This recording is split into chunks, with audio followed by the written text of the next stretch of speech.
My favorite game of all time is Persona 3. Why, you ask? Aigis.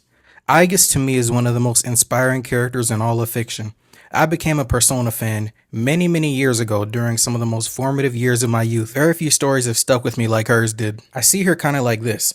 Aigis is obviously not a person, but in some ways, she's more human than the entirety of Persona 3's cast. Many of them are extremely jaded and angsty, but Aigis feels so pure of heart because every emotion she's feeling is completely new to her. She's kind of like Pinocchio. While she wants to protect who's close to her and help her allies, she also just wants to be a real girl. Of all the cast members, for me, it felt like Aigis changed the most from beginning to end. She goes from a near blank slate to the main character, driven by her love of those who are close to her. There are a lot of questions we're able to explore when watching Aigis from the beginning of the story to the end of the answer. What is love? What does it mean to be human? How do we process grief and move forward?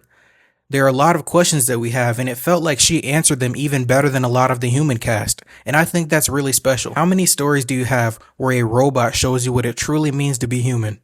I mean, there are a lot of those, but I think Aigis is by far the best, or at least my favorite. And what I think is the most beautiful part of Aigis' character arc is that in the end of the story, when the story reaches its tragic conclusion, she is the first person to process the ending, to process what happens when initially she would have understood it the least out of anybody in the cast.